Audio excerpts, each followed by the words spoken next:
नमस्कार. तुम्ही बघत आहात शिवराज न्यूज आणि आज आपल्या यशोगाथा ही जीवनाची या विशेष कार्यक्रमामध्ये आपण आले आहोत. Central speech and therapy Ichalkaranji येथील आदरणीय डॉक्टर किशोर जोके सर. जाणून घेऊया त्यांचा हा प्रवास आणि त्यांच्या क्लिनिक बद्दल ही थोडक्यात माहिती. आजकाल मोबाईलमुळे खूप मोठे जास्त. प्रॉब्लेम होत चालले. म्हणजे आजच्या काळातला तो सगळ्यात गहन प्रश्न बनलाय की हो. पालक आपल्या मुलाला मोबाईल देतात आणि आपलं काम करतात. हा, मग याचाही परिणाम कुठेतरी होत असावा आरोग्यावरती. 100% याच्यावर परिणाम होतो. याचा परिणाम डोळ्यावर वाईट पद्धतीने परिणाम व्हायला लागलाय, मेंदूवर वाईट प्रकारे परिणाम व्हायला लागलाय. मोबाईलचा स्क्रीन टाइम वाढत आहे, त्याच्यामुळे मुलं हायपर ऍक्टिव्हिटी वाढलेली आहे, मुलं हायपर होत आहेत. शॉर्ट अटेन्शन स्पॅन नावाचा प्रकार निर्माण झालाय, खास करून ते इंस्टाग्राममुळे जास्त झालेला आहे. ठीक आहे. नक्की नक्की. तर काय होतं की आजकाल काय झालंय, आजचा माझं अनेक वर्षाचा अनुभव आहे. तर माझं त्यातलं ऑब्झर्वेशन मी सांगतो की काय होतंय की मूल रडायला लागलं की हे घे मोबाईल, मोबाईल हे घे मोबाईल, हे घे. नक्की. असंही होत चाललंय. आणि ह्याच्यामुळे काय होतं की समजा मोबाईल जर मुलाला दिलं तर 2-2 वर्षाची मुलं ती रील बघत बसतात. बघत बस. आणि हे अत्यंत वाईट आहे. याच्यापेक्षा म्हणजे वाईट काहीच नाही असं काहीच. मी म्हणेन. कारण तेवढ्या लहान वयात डोळ्यावर वाईट परिणाम व्हायला लागलाय, मेंदूवर वाईट परिणाम व्हायला लागलाय आणि हायपर ऍक्टिव्हिटी मुलांची वाढायला लागले त्या मोबाईलमुळं. आणि मोबाईलमुळं काय व्हायलंय की बोलायचं नाही, रडायचं सारखं. काय मग पालक काय करतात, रडायला लागले मोबाईल द्यायचा. मोबाईल द्यायचं. आणि हे अत्यंत धोकादायक आहे. याच्यापासून एकदम सावधान राहायला पाहिजे पालकांनी. मोबाईलचा वापर लहान मुलांना मी तर म्हणतो 5 वर्षापर्यंत मोबाईल न देणे सगळ्यात उत्तम. उत्तम. बघितलं मंडळी, म्हणजे कशा प्रकारे आपण सुद्धा चुकतो. म्हणजे पालक आजकाल बघतो की एखादं मूल रडतंय, त्याला आपण मोबाईल देतो, गाणे लावून देतो, इंस्टाग्राम चालू करून देतो आणि ती मूल शांत बसते. मग कुठेतरी त्या मुलाचं खच्चीकरण आपण करतोय का, हा सुद्धा प्रश्न प्रत्येक पालकांना पडला पाहिजे. आणि खूप छान पद्धतीने डॉक्टर साहेबांनी माहिती सांगितलेली आहे. डॉक्टर साहेब, सर्वसामान्यपणे लोकांच्या मनामध्ये एक भीती असते की बाबा एक थेरपी सेंटर किंवा स्पीच थेरपी असली की त्याचा खर्च खूप असतो, असं एक मनामध्ये कुठे पाल चुकते एक सामान्य माणूस. मग त्याच्याबद्दल असं तुम्हाला काय सांगावं असं वाटतं का? बघा, जर आपण आजकाल ह्या सर्व ट्रीटमेंटमध्ये जर मेट्रो सिटीला कम्पेअर करायला गेलं तर आपल्या इथं खूप आपण कमी दरामध्ये हे सगळ्या चालू उपलब्ध केलेलं आहे.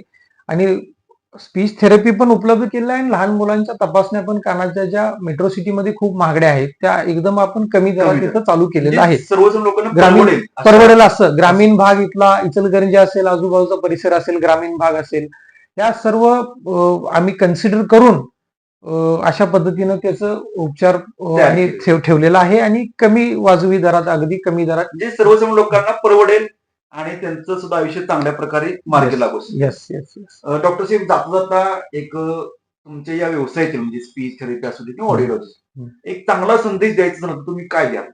बघा, आता आपण लहान मुलांबद्दल भरपूर म्हणजे माहिती घेतली, पण खास करून मला याच्याबद्दल वयोवृद्ध किंवा मोठ्या पेशंट जे आहेत, जे जेडियाट्रिक पेशंट आहेत, त्यांच्या संदर्भात सांगू असं वाटतंय की काळजी काय घेणे. किंवा आता ऐकण्याचा प्रॉब्लेम आजकाल फार वाढलेला आहे. खास करून डीजे असेल किंवा नॉईज एक्सपोजर, म्हणजे कसं कुठले उदाहरणार्थ यंत्रमाग असेल, यंत्रमागाचाही काही प्रमाणात परिणाम होतो नसांवरती, ऐकण्यावरती. ते हळूहळू होतो. याच्यासाठी काळजी म्हणून आपण समजा डीजे समोर जरी गेलं, शक्यतो जाऊ नये, पण जरी गेला तरी इयर प्रोटेक्शन डिव्हाइस वापरावं. म्हणजे आवाज खूप कमी येईल तुम्हाला त्याच्याबद्दल नॉईज इंड्युस्ड हिअरिंग लॉस होणार नाही. किंवा नॉईज इंड्युस्ड हिअरिंग लॉस खास करून जे आवाजात काम करणारी मंडळी आहेत यांना होण्याची शक्यता असते. याच्यावरती उपचार म्हणून ते एक आहे. किंवा कानाचं काही झालं, समजा कानात दुखालं, हे झालं, कुठल्याही प्रकारचं तेल वगैरे तुम्ही बिना डॉक्टरांच्या सल्ल्याने काही करू नये. डॉक्टरांच्या सल्ल्यानं तुम्ही करावं, उपचार करावं. खरं तर कसं असतं की कानाचा प्रॉब्लेम हा सेन्सिटिव्ह असतोय. तर घरी काही न करता कानाच्या डॉक्टरांना व्हिजिट करून ते डॉक्टर जशा पद्धतीनं सांगतील तशा पद्धतीनं ते उपचार त्याच्यावरती केले पाहिजे. एक छोटासा प्रश्न एक राहतो की आजकाल मी बघतोय की अनेक मुलं असू किंवा मुली असू दे, हम्म. कानात हेडफोन घालून गाणी ऐकण्याचं प्रमाण तिथे जास्त वाढलेलं आहे. तर ते हम्म. हेडफोनमुळे त्या कानाला काही प्रॉब्लेम होऊ शकतो का, म्हणजे तुमच्या भाषेमध्ये असं? खरं तर सचिन सरांनी एक अत्यंत महत्वाचा प्रश्न या ठिकाणी विचारलेला आहे. सर, कसं आहे बघा, आता आजकाल तुम्ही जसं म्हटला की तरुण पिढी असेल किंवा फक्त तरुण पिढीच नाही, तर मी बघतोय की काही जे नॉर्मल जे लोक आहेत, तरुण किंवा आजकाल म्हणजे म्हणजे 35-40 40 वर्षाचे, 40 हा, 45 वर्षाचे जी लोक आहेत, त्यांच्यातही मोठ्या प्रमाणात हे हेडफोन हेडफोन. लावणे, दिवसभर गाणी ऐकणे, किंवा काही ठिकाणी नाईलाज आहे, काही ठिकाणी काम असतं लोकांचं, काही ठिकाणी आयटी क्षेत्रात जर आपण म्हटला तर त्यांना हेडफोन वापरावाच लागतो. तर त्याचा 100% परिणाम होतो आणि तो हळूहळू दिसून येतो, लगेच दिसून येत नाही. हाय फ्रिक्वेन्सी हिअरिंग लॉस त्याच्यामुळे होतो. बरं. आणि एकदा जर तुम्हाला सेन्सरी न्यूरल प्रॉब्लेम झाला, जो नर्वचा प्रॉब्लेम झाला, तर नर्वचा प्रॉब्लेमसाठी जगात सध्या कुठल्याही प्रकारचा औषध उपचार उपलब्ध नाही. किंवा किंबहुना गणपतीमध्ये सुद्धा डीजे मध्ये काही जणांचे कान ऐकणं पूर्ण बंद झालेलं आहे. त्याच्यावरती काही औषध उपचार आहे, ते कमी होईल, किंवा नाही झालं तर मग शेवटचा उपचार उरतोय ते मशीन लावणे. जे उपचार नाहीच, म्हणजे शेवटचा पर्याय मशीनच. हा, मशीनच. जर न्यूरल प्रॉब्लेम झाला तर मशीनच आहे. काही ठिकाणी सडन हिअरिंग लॉसचा उपचार आहेत. काही ठिकाणी मोठ्या आवाजावरनं जे मोठे आवाज डीजे मध्ये तसं रिपेरी झालेले आहेत, पण सगळ्या केसेसमध्ये तसं होत नाही. पण तुम्ही जो प्रश्न विचारला खूप छान पद्धतीने, की हेडफोनचा वापर एकदम कमी केला पाहिजे, कमी आवाजात वापरलं पाहिजे, आणि कमी आवाजात कमी वेळेसाठी, आणि गॅप घ्यायचा आहे. अर्धा तास लावून काढायचा आहे, विश्रांती घ्यायची आहे थोडी, किंवा तासभर तुम्ही असला काढायचं, परत लावायचं. पण गॅप घेणं, गरज नसेल तर मी तर म्हणतो स्पीकरवर ऐका, हे सगळ्यात उत्तम. जर तुम्ही स्पीकरवर ऐकला तर ते कानासाठी सेफ आहे. फोन तुम्ही असं ठेवून स्पीकरवर वापरा, किंवा कानालाही असं दिवसभर वापरणं चांगलं नाही आहे. स्पीकरवर वापरणं सेफ सगळ्यात. त्याच्यामुळं, आणि हेडफोनचा वापर कमी केला पाहिजे. असं बघा, आता तरुण पिढीमध्ये आता मी स्वतः वापरतो हेडफोन, पण कमी प्रमाणात वापरतो आपण, जेवढी कुठल्याही गोष्टीचा अतिरेक हा वाईटच असतो. एक्झॅक्टली, काही हरकत नाही. अगदी अगदी अगदी बरोबर. आणि समजा समजा काही आता आमच्याकडे पेशंट आहेत, समजा वयानुसार प्रेस्बायक्युसिस म्हणतात त्याला, वयानुसार होणारा हेअरिंग लॉस, म्हणजे वय झाले की हळूहळू जसं दिसायला कमी होतं, तसं ऐकायला सुद्धा कमी होतं. ऐकायला कमी झाल्यानंतर, मग वयानुसार ऐकायला कमी झाल्यानंतर त्याच्यावरती हेअरिंग एड्स, श्रवण यंत्र लावणे हा उपाय आहे. आता हेअरिंग एड्स मध्ये वेगवेगळ्या प्रकारचे श्रवण यंत्र उपलब्ध आहेत आजकाल. कानाच्या वरचं असतं, कानाच्या आतलं असतं. फक्त श्रवण यंत्र घेताना तुम्ही एक गोष्टीची काळजी घेतली पाहिजे, की ज्याचं ह्यामध्ये शिक्षण झालेलं आहे, जो प्रोफेशनल माणूस आहे, त्यांच्याकडनं श्रवण यंत्र तुम्ही घेतलं पाहिजे. कारण आजकाल मार्केटमध्ये खूप विकायचं आणि हा चाललेला आहे, कुणी विकायचं, ज्यांचं शिक्षण न झालेलं आहे.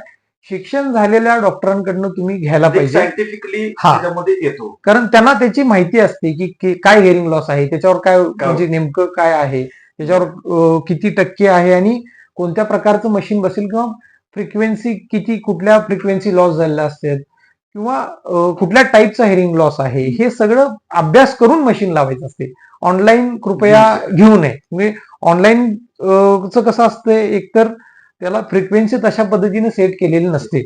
त्याच्यामुळं कुठल्याही तुम्ही कुठल्याही जे शिकलेले तज्ञ डॉक्टर आहेत, याच्यामध्ये ऑडिओलॉजिस्ट आहेत, त्यांच्याकडून तुम्ही ते घ्यावं. बघितलं मंडळी, म्हणजे कशा प्रकारे आपण आपल्या कानांची काळजी घेतली पाहिजे. जर डीजे जर असेल आपल्या आजूबाजूला तर कशी काळजी घ्यावी. श्रवण यंत्राबद्दल सुद्धा साहेबांनी खूप चांगल्या प्रकारे माहिती दिलेली आहे. आणि हेडफोन कसा वापरायचा, कधी वापरायचा, त्याच्याबद्दल सुद्धा काही नियम डॉक्टर साहेबांनी सांगितलेले आहेत. जर तुम्हाला सुद्धा अशा प्रकारचे काही त्रास होत असतील तर नक्की खाली दिलेल्या नंबरला डॉक्टर साहेबांशी अपॉइंटमेंट घेऊन तुम्ही केव्हाही कधीही 24 तास डॉक्टर साहेबांची कन्सल्ट करून आपण भेटू शकता.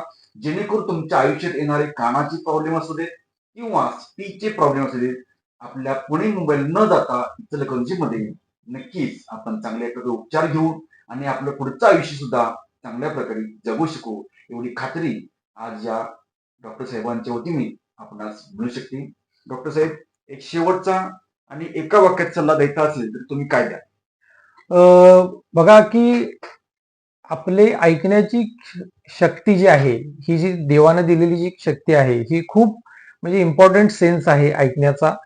खरं तर कसं होतं सर, की जोपर्यंत आपल्याला ती गोष्ट आहे त्याची किंमत किंमत नसते, नाही.